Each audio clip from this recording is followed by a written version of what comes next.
नमस्कार दोस्तों, स्वागत है आप सभी का हमारे YouTube चैनल तत्काल एजुकेशन पर। दोस्तों उम्मीद करते हैं आप सभी बहुत अच्छे होंगे, आपकी तैयारी भी काफी जबरदस्त तरीके से चल रही होगी।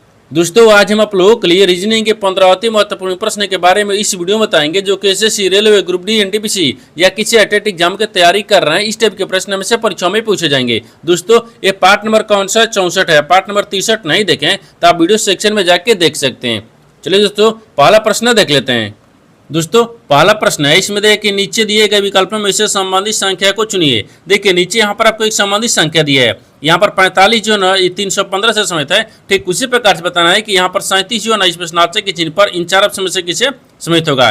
देखिए तो यहाँ पर सबसे पहले प्रश्न को समझते इसमें बोल कर, ठीक है ना। देखिए यहाँ पर क्या बोल रहा है, यहाँ पर आपको बोल रहा है कि 45 को क्या करेंगे कि यहाँ पर 315 आ जाएगा। उसी प्रकार से यहाँ पर आपको 37 को रखेंगे। देखिए अगर 45 में 7 से गुना करते हैं, ठीक है ना, तो 315 आ जाएगा। उसी प्रकार से 37 में भी क्या करेंगे, 3 से यानी 7 से गुना करेंगे, ठीक ना। तो यहाँ पर कितना आ जाएगा, 37 में जब यहाँ पर से गुना करेंगे तो 200 यहाँ पर 59 आ जाएगा। कितना क्या, 259 आ जाएगा। यानी इस प्रश्नार्थक चिन्ह पर कौन सी संख्या बढ़ जाएगा, 259 हो गया। तो 259 को देखते हैं किस ऑप्शन दिख रही है। तो ऑप्शन नंबर यहाँ पर आपको डी में दिख रहा है, यानी ऑप्शन नंबर डी आपका सही हो जाएगा। दोस्तों मैं उम्मीद करता हूँ इस प्रश्न को भी आप अच्छी तरह से समझ पाओगे। नेक्स्ट प्रश्न देख लेते हैं।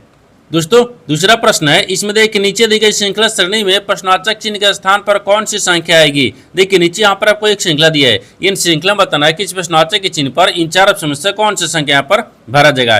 देखिए तो यहाँ पर सबसे पहले ध्यान से देखते हैं श्रृंखला किस प्रकार से चल रहा है, ठीक है। देखिए यहाँ पर आपका दिख रहा है 139 लेकर 136 हो रहा है, 136 ले 131 हो रहा है, 131 ले यहाँ पर 124 हो रहा है, 124 ले 115 हो रहा है, 115 से आपको अगला संख्या ज्ञात करना है। फिर यहाँ पर आपको 91 दिख रहा है। देखिए यहाँ पर क्या करेंगे, इन श्रृंखला को ध्यान से देखने के बाद में आपको क्या दिख रहा है, हमको यही दिख रहा है कि देखिए 139 लेकर लिख रहे हैं, 136 लिख रहा है, यानी माइनस यहाँ पर आपको 3 कर रहा है। अब देखिए 36 लेकर लिख रहे हैं, 31 लिख रहे हैं, तो माइनस यहाँ पर आपको 5 कर रहा है। अब देखिए 31 लेकर लिख रहे हैं, 24 लिख रहे हैं, तो माइनस यहाँ पर आपको 7 कर रहा है, ठीक है। अब देखिए 124 लेकर 115 लिख रहा है, यानी माइनस यहाँ पर क्या कर रहा है, 9 कर रहा है, ठीक ना। देखिए उसी प्रकार से 115 में क्या करेंगे, तो 115 में 11 का माइनस करेंगे, क्योंकि देखिए 3, 5, 7, 9, 11 यानी सब विषम संख्या कर रहा है, ठीक है ना। उसी प्रकार से देखिए जब यहाँ पर आपको 11 को माइनस करेंगे तो कितना आ जाएगा, यानी 115। देखिए 115 में से जब 11 को माइनस करेंगे ना तो 100 कितना आ गया, 104 आ गया ना, 104 आ जाएगा,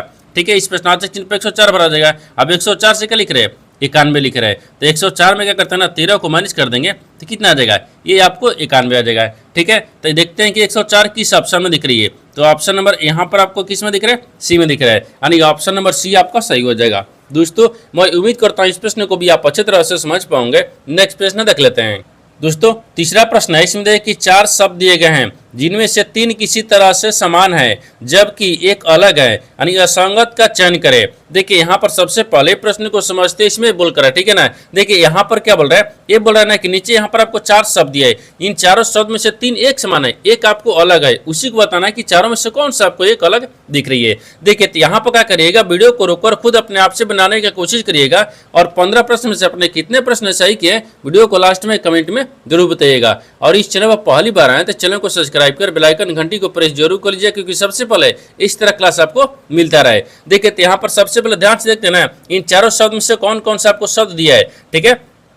देखिए यहाँ पर आपको क्या दिया, डेसीमीटर, फिर किलोमीटर, फिर एमीटर, फिर यहाँ पर मिलीमीटर। इन चारों शब्द में से कौन सा आपको एक विषम दिख रही है और तीनों एक समान दिख रहा है, ठीक ना। देखिए यहाँ पर आपको क्या दिख रहा है, ये डेसीमीटर हो गया, एक किलोमीटर हो गया और ये मिलीमीटर हो गया। इन तीनों क्या दिख रहा है, देखिए इन तीनों का है ये दूरी मापने का यंत्र है। जैसे देखिए यहाँ पर रखते हैं, देखिए इसको ऐसे लाते हैं, ठीक है ना। देखिए यहाँ पर डेसीमीटर हो गया और ये आपको क्या दिख रहा है, किलोमीटर हो गया, ये मिलीमीटर हो गया। इन तीनों क्या दिख रहा है, तो तीनों दूरी मापने का यंत्र है। तो जिससे यहाँ पर लिखते हैं, देखिए दूरी, ठीक है ना, मापने, दूरी मापने, ठीक है ना, दूरी मापने का यंत्र है, ठीक है ना, दूरी मापने का यंत्र है, ठीक है, यंत्र है। देखिए दूरी मापने का यंत्र है, लेकिन जो यहाँ पर आपको ए मीटर दिया ना, ये मीटर क्या है, ये मीटर आपको विद्युत धारा मापने का यंत्र है। जैसे ये मीटर क्या है, विद्युत धारा, यहाँ पर लिखते हैं विद्युत, ठीक है ना, ये विद्युत धारा,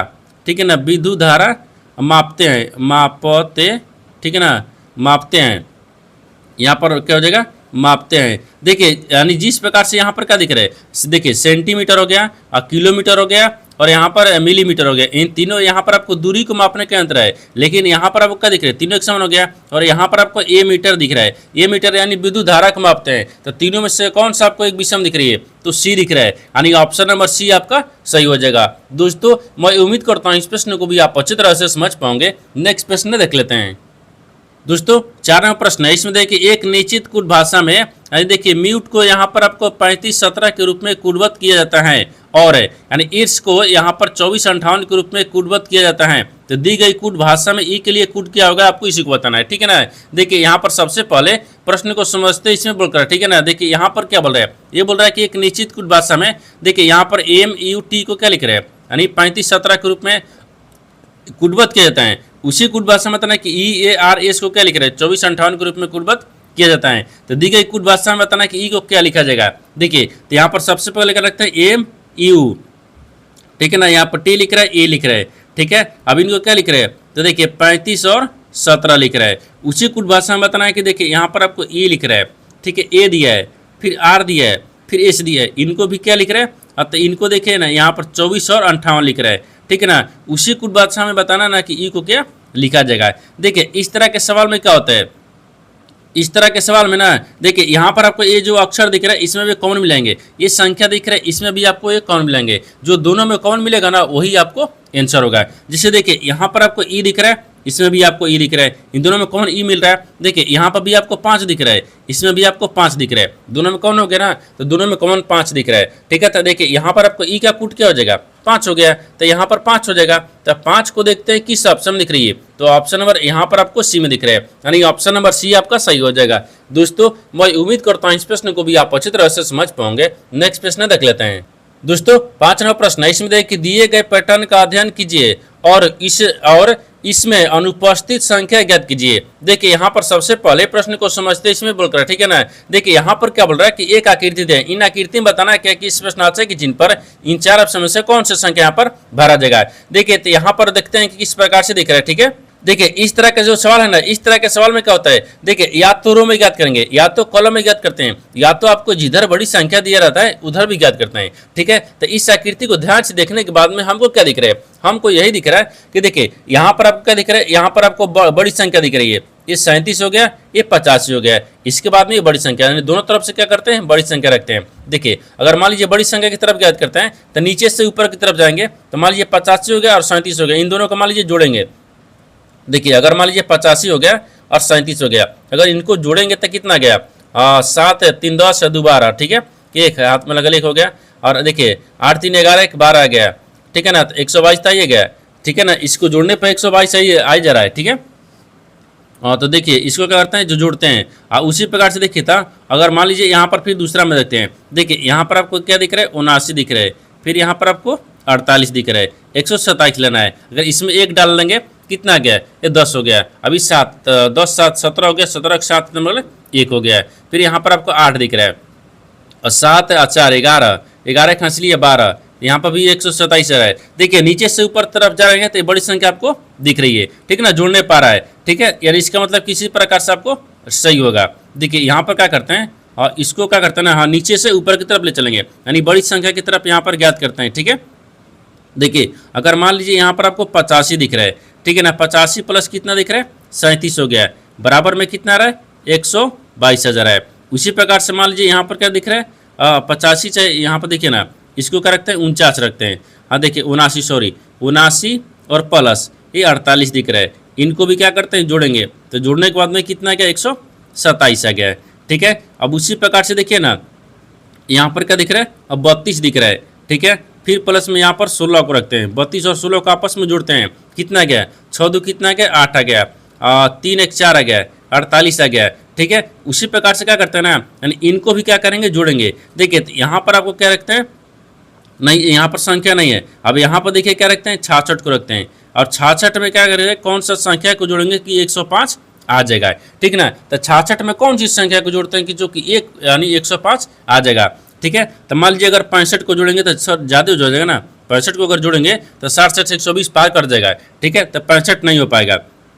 ऑप्शन से देखते हैं, अगर यहाँ पर 38 को जोड़ते हैं तो 38 को जोड़ेंगे तो कितना आ जाएगा, मान लीजिए यहाँ पर देखिए 66 दिख रहा है और 66 में 38 को जोड़ेंगे तो कितना गया, यानी 8 2 10, 10 4 14 के 4 आ गया, हाथ में लगल 1 हो गया। ये तो नहीं आ पाएगा, ठीक है, ये नहीं हो रहा है। अगर 37 को जोड़ने पर नहीं हो रहा है, सॉरी यहाँ पर 38 को जोड़ने पर नहीं हो रहा है। अब 39 को जोड़ को देखते हैं, देखिए ना यहाँ पर आपको 39 को जोड़ते हैं। अगर 66 में 39 को जोड़ेंगे तो कितना गया, तो 900 कितना होता है 15, 15 के 5 हो गया, हाथ में लगल 1 हो गया। आप फिर यहाँ पर 6 3 9 1 खींच लिया 10, 110 आ गया।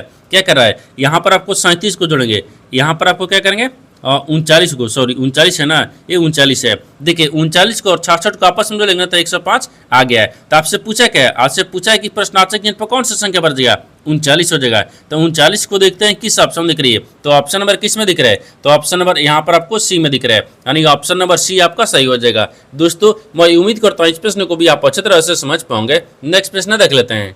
दोस्तों 6वां प्रश्न है, इसमें देख के नीचे दिए गए विकल्पों में से संबंधित शब्द को चुनिए। देखिए नीचे यहाँ पर आपको एक संबंधित शब्द दिया है, यानी सिंह जो ना आपको गुफा से संबंधित है, ठीक उसी प्रकार से बताना है कि राजा जो है ना इस प्रश्नार्थक के चिन्ह पर इन 4 ऑप्शन में से किसे संबंधित होगा। देखिए यहाँ पर सबसे पहले प्रश्न को समझते हैं, इसमें बोल रहा है, ठीक है ना। देखिए यहाँ पर क्या बोल रहा है, ये बोल रहा है ना कि सिंह जो है ना आपको गुफा में रहता है, ठीक है, यानी रहता है, ठीक है ना, गुफा में रहता है। सिंह जो है आपको गुफा में रहते हैं। उसी प्रकार से यहाँ पर राजा, राजा कहाँ रहता है, तो राजा आपको महल में रहेगा, ठीक है ना, महल हो गया। तो राजा कहाँ रहता है, तो महल में, ये रहता है, ठीक है ना, महल में रहता है। तो खरगोश होगा नहीं, नौकर होगा नहीं, ये जाल होगा नहीं, और यहाँ पर आपको महल हो जाएगा। क्योंकि देखिए जिस प्रकार से सिंह जो है ना तो आपको गुफा में रहता है, उसी प्रकार से राजा कहाँ रहता है, तो महल में रहता है। तो महल को देखते हैं किस ऑप्शन दिख रहा है, तो ऑप्शन नंबर सी में दिख रहा है, यानी ऑप्शन नंबर सी आपका सही हो जाएगा। दोस्तों मैं उम्मीद करता हूँ इस प्रश्न को भी आप अच्छी तरह से समझ पाओगे। नेक्स्ट प्रश्न देख लेते हैं।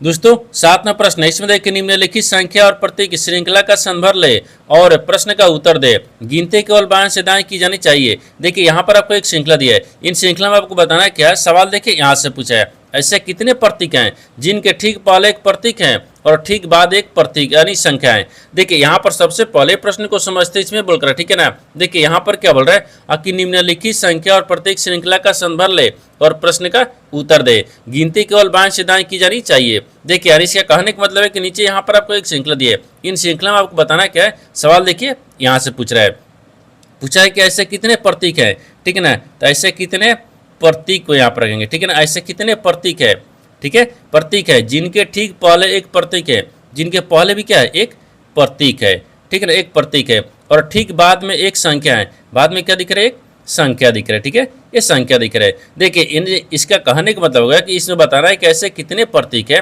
जिनके पहले प्रतीक है और जिनके बाद में एक संख्या दिख रहा है। तो सबसे पहले क्या करेंगे, इन श्रृंखला में आपको प्रतीक को ढूंढेंगे जिसके पहले भी एक प्रतीक होना चाहिए, बाद में संख्या होना चाहिए। देखिए तो प्रतीक के पहले प्रतीक और बाद में संख्या, ये देखिए। और तो यहाँ पर देखिए ना ये परसेंटेज क्या है, प्रतीक के पहले प्रतीक हो गया, फिर इसके बाद में एक संख्या दिख रहा है। हाँ एक दिख रहा है, इसमें क्या दिखेगा, इसमें एक दिख रहा है। अभी एक हो गया, ठीक है ना।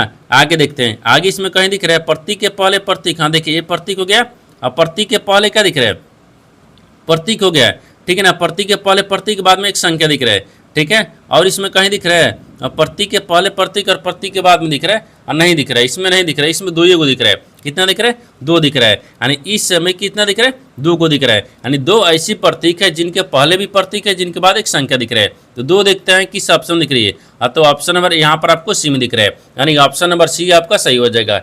दोस्तों मैं उम्मीद करता हूँ इस प्रश्न को भी आप अच्छी तरह से समझ पाओगे। नेक्स्ट प्रश्न देख लेते हैं।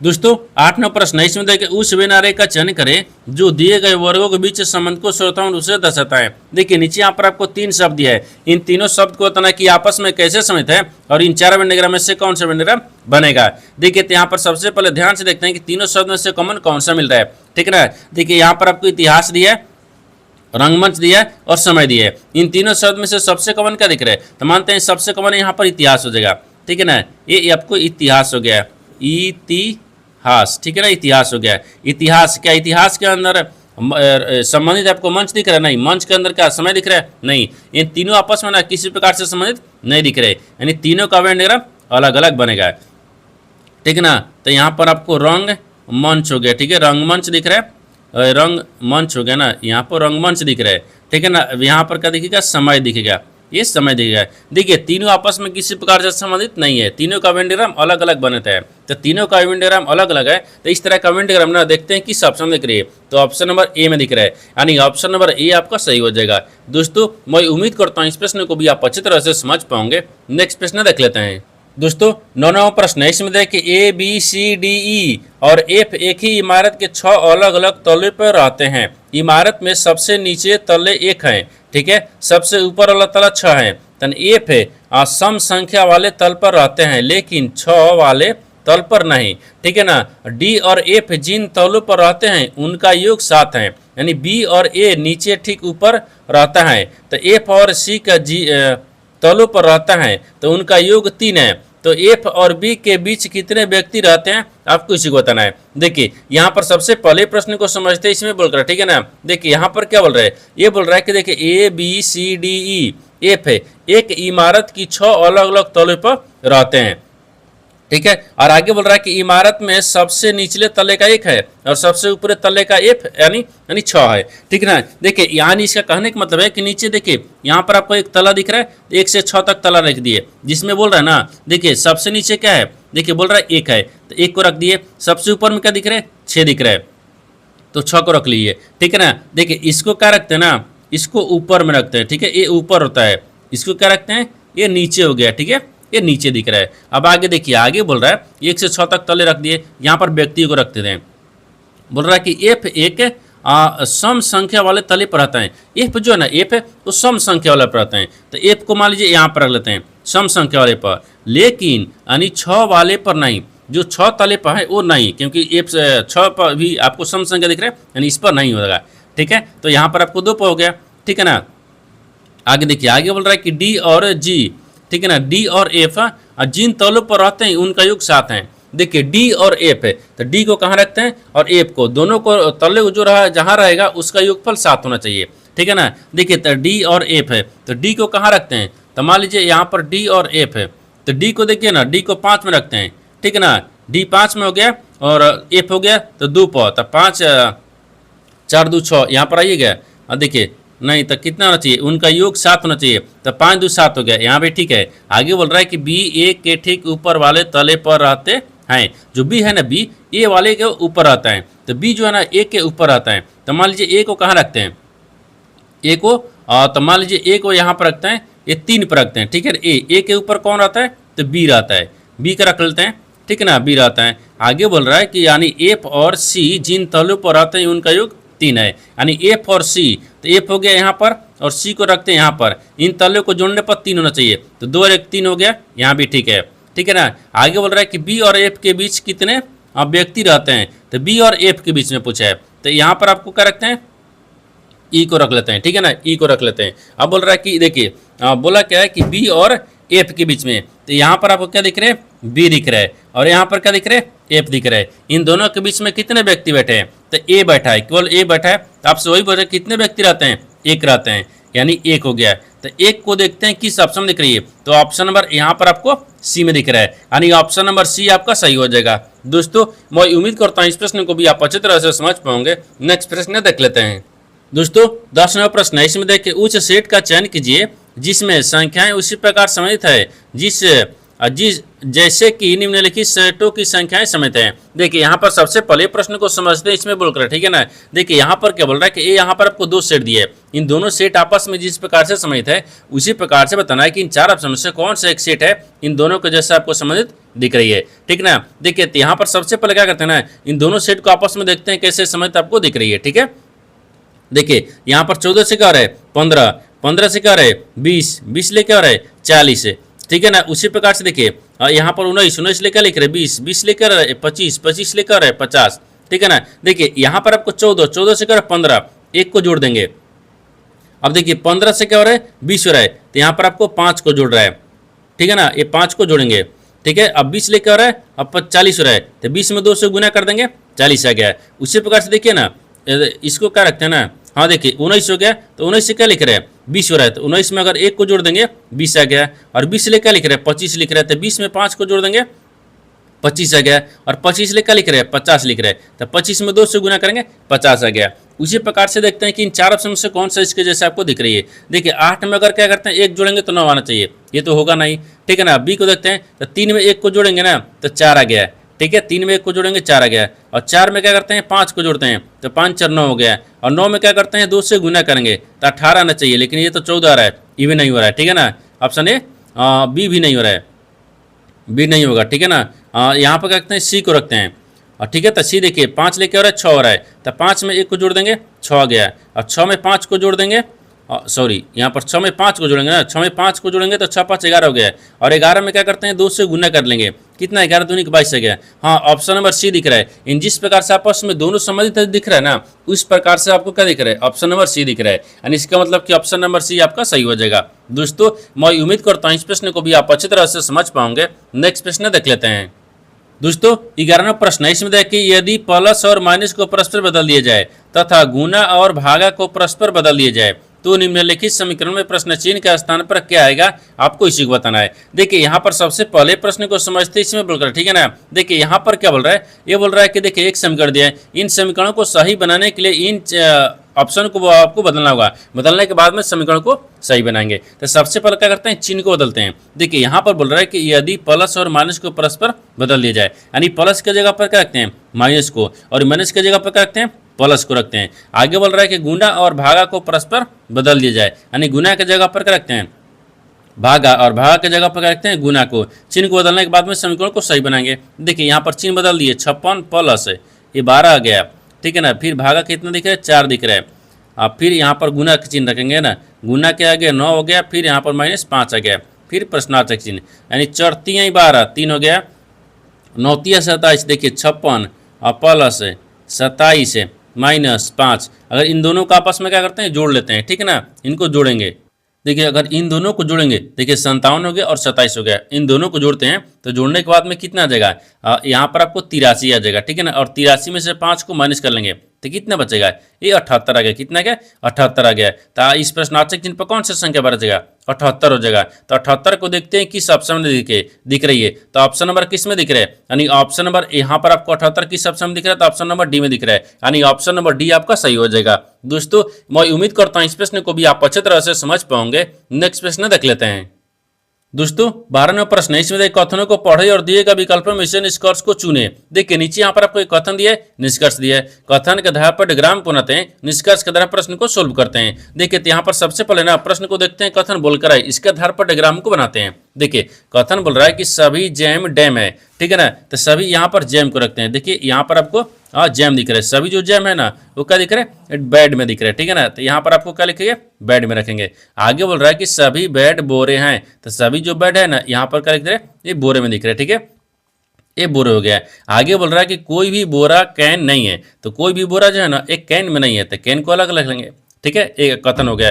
देखिए एक कथन के आधार पर डायग्राम को ना दिए, लेकिन निष्कर्ष क्या बोल रहा है इसके आधार पर ही प्रश्न को सोल्व करेंगे। ठीक है ना, देखिए यहाँ पर आपको निष्कर्ष क्या बोल रहा है कि एक देखिए पहला बोल रहा है कि कोई जैम कैन नहीं है, तो कोई भी जैम है ना वो कैन नहीं है। देखिए यहाँ पर कोई भी जैम कैन नहीं है, ऐसा ही बोल रहा है कोई भी जैम कैन नहीं है। ठीक है, सही बोल रहा है। दूसरा देखिए, दूसरा बोल रहा है कि कुछ बोरे जैम है, तो कुछ जो बोरा दिख रहा है ना यहाँ पर कुछ बोरे जैम है, हाँ कुछ बोरे के अंदर में ही जैम दिख रहा है, यानी सभी के अंदर ही कुछ आता है, ये भी सही बोल रहा है। ठीक है ना, 1 और 2 दोनों अनुसरण करते हैं, तो क्या दिखेगा देखिए, यानी निष्कर्ष 1 और 2 दोनों अनुसरण करते हैं, तो ऑप्शन नंबर सी में दिख रहा है, यानी ऑप्शन नंबर सी आपका सही हो जाएगा। दोस्तों मैं उम्मीद करता हूँ इस प्रश्न को भी आप अच्छी तरह से समझ पाओगे। नेक्स्ट प्रश्न देख लेते हैं। दोस्तों 13वां प्रश्न है, इसमें देखिए यहाँ पर संख्या 50 से 69 142 के प्रत्येक अंक में बाएं से दाएं अवरोही क्रम में व्यवस्थित किया जाता है, तो मूल संख्या की तुलना में इस प्रकार बनी नई संख्या में कितने यानी अंकों का स्थान अपरिवर्तित रहेगा। देखिए यहाँ पर सबसे पहले प्रश्न को समझते हैं, इसमें बोलकर ठीक है ना। देखिए यहाँ पर क्या बोल रहा है, ये बोल रहा है कि एक संख्या दिया है, इन संख्या को बोल रहा है कि प्रत्येक अंक को बाएं से दाएं अवरोही क्रम में व्यवस्थित किया जाए, तो जो मूल संख्या है ना मूल संख्या की तुलना में कितने अंकों का स्थान जो ना वो अपरिवर्तित रहेगा। देखिए तो सबसे पहले क्या करते हैं संख्या को लिखते हैं। देखिए यहाँ पर आपको संख्या क्या लिख रहा है, ये 85 लिख रहा है। ठीक है ना, ये 85 हो गया।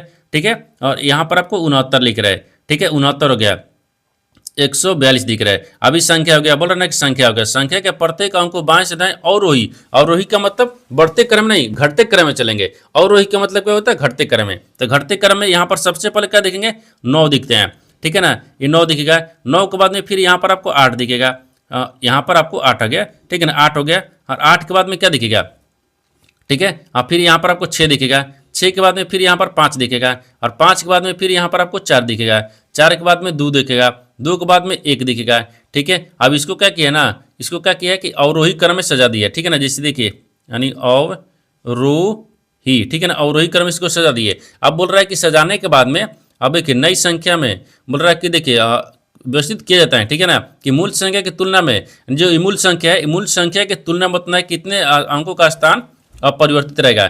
तो नई संख्या में अंकों का स्थान अपरिवर्तित रहेगा। तो देखिए यहाँ पर आपको कौन सी संख्या दिख रही है, ठीक है ना, यहाँ पर आपको कौन सा संख्या दिख रही है। देखिए तो यहाँ पर आपको केवल 6 दिख रहा है, यानी केवल देखिए 6 दिख रहे हैं। 6 जो है ना वो अपने अंक से, मूल संख्या से, और यहाँ पर जो नई संख्या है इन दोनों संख्या से क्या अपरिवर्तित है। देखिए 8 को परिवर्तित करके 9 कर दिया, 5 को परिवर्तित हो गया है देखिए, लेकिन 6 को परिवर्तित नहीं हुआ है। ये देखिए अपरिवर्तित ये भी नहीं हुआ, ये परिवर्तित हो गया, ये भी परिवर्तित हो गया, ये भी परिवर्तित और ये भी परिवर्तित हो गया। यानी यहाँ पर 6 एक ऐसी संख्या है ना जो अपरिवर्तित है। तो यहाँ पर वही बोला है कि देखिए अंकों का स्थान अपरिवर्तित रहेगा, तो एक संख्या यानी एक अंक को, तो एक अंक देखते हैं किस ऑप्शन दिख रहे हैं। तो ऑप्शन नंबर यहाँ पर आपको बी में दिख रहा है, यानी ऑप्शन नंबर बी आपका सही हो जाएगा। दोस्तों मैं उम्मीद करता हूँ इस प्रश्न को भी आप अच्छे तरह से समझ पाओगे। नेक्स्ट प्रश्न देख लेते हैं। दोस्तों 14वां प्रश्न है, इसमें देखिए एक निश्चित कुट भाषा में देखिए हाउ आर यू को यहाँ पर JPJL सी देखिए RC के रूप में कुटबद्ध किया गया है, और एयर दी यानी कॉमिंग को यहाँ पर ZL यानी QN और BT के रूप में कुटबद्ध किया गया है। तो दी गई कुट भाषा में एयर को कैसे कुटबद्ध किया जाएगा। देखिए यहाँ पर सबसे पहले ना प्रश्न को समझते इसमें बोलकर, ठीक है ना। देखिए यहाँ पर क्या बोल रहा है, देखिए यहाँ पर बोल रहा है कि एक निश्चित कुट भाषा दी है, ठीक है, एक निश्चित कुट भाषा दी है जिसमें देखिए हाउ आर यू को क्या लिख रहा है JPLRC, ठीक है, और उसी कुट भाषा में देखिए एयर दे कॉमन, ठीक है ना, कॉमिंग को यहाँ पर ZL और NN BT के रूप में लिखा जाता है। उसी कुट भाषा में बताना है कि एयर को कैसे लिखा जाएगा। देखिए तो यहाँ पर आपको लिखेंगे यानी हाउ हो गया, आर हो गया, ठीक है ना, हाउ आर यू लिख रहा है, ठीक है, यू हो गया, ठीक है, हाउ आर यू दिख रहा है, तो यहाँ पर यू को रख लेंगे, ठीक है। अब इसको क्या लिख रहा है, देखिए JP, यहाँ पर JP लिख रहा है, फिर ZL लिख रहा है, फिर RC लिख रहा है, ठीक है। उसी भाषा में देखिए यहाँ पर लिखेंगे आर, ठीक है ना, ईयर हो गया, फिर आपको दी हो गया, ठीक है, यहाँ पर कॉमिंग हो गया, कॉमिंग, यहाँ पर कॉमिंग हो गया, ठीक है ना, एक कॉमिंग हो जाएगा, ठीक है। कॉमिंग को फिर यहाँ पर देखिए क्या लिख रहा है, तो ZL लिख रहा है, ठीक है ना, यानी QN लिख रहा है और BT लिख रहा है, ठीक है। उसी प्रकार से ईयर को बताना कैसे लिखा जाएगा। देखिए तो यहाँ पर आपको दोनों देखिए ई अक्षर दिख रहा है, ई भी अक्षर दिख रहे हैं, दोनों अक्षर में क्या करेंगे ना कॉमन को मिलाएंगे, जो दोनों अक्षर में कॉमन मिलेगा ना वही आपको आंसर होगा। जिससे देखिए यहाँ पर आपको कॉमन कौन सा दिख रहा है, देखिए यहाँ पर आपको एयर दिख रहा है, ठीक है ना, यहाँ भी आपको क्या दिख रहा है, एयर दिख रहा है, कॉमन हो गया है। उसी प्रकार से देखिए इसमें भी आपको ZL और इसमें भी आपको ZL दिख रहा है, कॉमन हो गया है, यानी एयर को क्या कुट लिखा जाएगा, तो ZL हो गया। तो ZL को देखते हैं किस ऑप्शन दिख रही है, तो ऑप्शन नंबर बी में दिख रहा है, यानी ऑप्शन नंबर बी आपका सही हो जाएगा। दोस्तों मैं उम्मीद करता हूँ इस प्रश्न को भी आप अच्छे तरह से समझ पाओगे। नेक्स्ट प्रश्न देख लेते हैं। दोस्तों 15 प्रश्न है, इसमें देखिए एक दुकानदार ने अपने सामान पर क्रय मूल्य से X% अधिक अंकित किया तथा उसे 10% की छूट पर बेचा है, ठीक है ना, बेच दिया है। यदि उसे 71% का लाभ हुआ तो X का मान ज्ञात कीजिए। देखिए यहाँ पर सबसे पहले प्रश्न को समझते इसमें बोलकर, ठीक है ना। देखिए यहाँ पर क्या बोल रहा है, ये बोल रहा है कि एक दुकानदार ने अपने सामान को जो है वो क्रय मूल्य से X% अधिक मूल्य अंकित किया तथा उसे 10% की छूट पर बेच भी दिया, ठीक है ना, और उससे 71% को लाभ भी हो गया है। ताकि X का मान बताना क्या होगा। देखिए जब X का मान पूछा है ना तो यहाँ पर क्या रखते हैं X% माइनस क्या करेंगे 10%, ठीक है, ये परसेंटेज हो गया, फिर माइनस X गुना क्या करेंगे 10 को रखेंगे और फिर बट्टा में 100 हो जाएगा, फिर परसेंटेज में दिख रहा है और बराबर में कितना कि देखिए 71% का लाभ हो गया, तो 71% लाभ भी करेंगे। अब देखिए यहाँ पर X का X हो गया और माइनस 10 कर लेंगे, फिर माइनस 0, यहाँ पर क्या कहते हैं 0.1 दिख रहा है, फिर यहाँ पर X आ गया, इसको गुना करेंगे और यहाँ पर फिर क्या दिख रहा है ये 71 आ गया, ठीक ना। तो यहाँ पर आपको क्या करेंगे 0.9 आ गया, ये 0.9 दिखेगा, X हो गया, फिर बराबर में 81, अगर इसको माइनस करेंगे इधर माइनस में तो इधर जाएंगे तो प्लस में, तो यहाँ पर क्या हो गया 81 हो गया, ठीक है ना। तो फिर यहाँ पर आपको X बराबर लिख लेते हैं, X बराबर, ठीक है, X बराबर कितना गया, तो यहाँ पर 81 हो गया, 81 भागा में कितना दिख रहा है 0.9 दिख रहा है, ठीक है ना। तो यहाँ पर कितना देगा 90 आ गया, कितना गया 90 आ गया। तो आपसे वही पूछा कि 71% का लाभ तो x का मान ज्ञात कीजिए। तो x का मान कितना गया, 90 हो गया है। तो 90 को देखते हैं किस ऑप्शन में दिख रही है, तो ऑप्शन नंबर ए में दिख रहा है, यानी ऑप्शन नंबर ए आपका सही हो जाएगा। दोस्तों मैं उम्मीद करता हूँ इस प्रश्न को भी आप अच्छी तरह से समझ पाओगे। नेक्स्ट वीडियो में मिलते हैं, तब तक जय हिंद। दोस्तों इस चैनल पर पहली बार आए तो चैनल को सब्सक्राइब कर बेल आइकन घंटी के ऊपर ही जरूर कर लीजिए, क्योंकि सबसे पहले इस तरह क्लास आपको मिलता रहे। और इन सारे प्रश्न का PDF आपको टेलीग्राम पर मिल जाएगा, जो कि इस वीडियो का डिस्क्रिप्शन में लिंक दिया गया है।